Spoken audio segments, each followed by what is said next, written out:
खेड तालुक्यातील शिवबुद्रुक मोहल्ला या ठिकाणी शॉर्ट सर्किटमुळे एका चाळीला आग लागली आहे. आगीत 6 घरे जळून भस्मसात झाली. सर्व संसाराची जळून राख रांगोळी झाली. सुदैवाने जीवितहानी झालेली नाही, मात्र मोठ्या प्रमाणात वित्तहानी झाली आहे. आग लागली त्यानंतर घरगुती गॅस सिलेंडरचा स्फोट झाला, त्यामुळे आगीची तीव्रता आणखीन वाढली.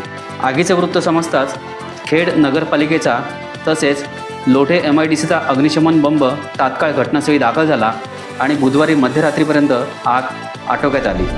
खेड तालुक्यातील खाडीपट्टा भागाला बुधवारी सायंकाळी वादळी वाऱ्याने झोडपून काढले. वादळी वारा आणि मुसळधार पावसामुळे ठिकठिकाणी मोठ्या प्रमाणात झाडे उन्मळून पडली. काही झाडे घरांवर पडली, काही झाडे वाहनांवर कोसळली. त्यामुळे अतोनात नुकसान झाले.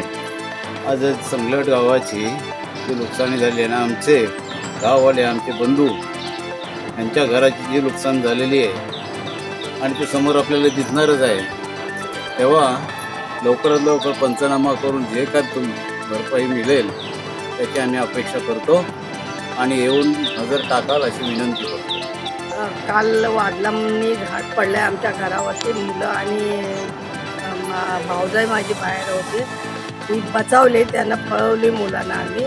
पण घराची खूप नुकसानी आमच्या झालेली आहे. तर तुम्ही येऊन पंचनामा करावा आणि आमची जी काय नुकसान झालेली आहे ती भरपाई करून द्यावी ही तुम्हाला विनंती करतो. रायगड जिल्ह्यातील अलिबाग तालुक्यातील उमटे धरणाचा प्रश्न ऐरणीवर आला आहे.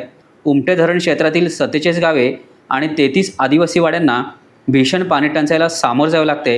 ही गंभीर समस्या लक्षात घेऊन अलिबाग नगर परिषदेचे माजी नगराध्यक्ष प्रशांत नाईक आणि शेकापच्या महिला आघाडी प्रमुख चित्रलेखा पाटील यांच्या प्रयत्नातून धरणाचा गाळ काढला जातोय. त्यामुळे उमटे धरण क्षेत्रातील 47 गावे आणि 33 आदिवासी वाड्यांना भविष्यात शुद्ध आणि मुबलक पाणीपुरवठा उपलब्ध होईल. गोवा बागायतदार संस्थेने म्हार्दोळ येथे बाजार शाखा सुरू केली आहे. त्याचे उद्घाटन धार्मिक कार्यक्रमाच्या आयोजनाने करण्यात आले. संचालक सुरेश केरकर, नरेंद्र सावईकर, दामोदर नाईक आदी मान्यवरही उपस्थित होते. प्रदेश काँग्रेसचे उपाध्यक्ष आणि कोल्हापूर करवीर विधानसभा मतदारसंघाचे आमदार PN पाटील यांचे निधन झाले.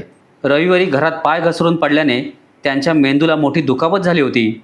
कोल्हापुरातील खाजगी हॉस्पिटलमध्ये त्यांच्यावर शस्त्रक्रिया झाली, मात्र त्यांच्या प्रकृतीत सुधारणा होत नव्हती. अखेर उपचारांदरम्यान त्यांची प्राणज्योत मालवली. त्यांच्या निधनामुळे अनेक मान्यवरांनी शोक व्यक्त केला. टाइम्स डिजिटलला लाईक करा, सबस्क्राईब करा, शेअर करा आणि बेल आयकॉन दाबायला विसरू नका. पाहत रहा टाइम्स डिजिटल.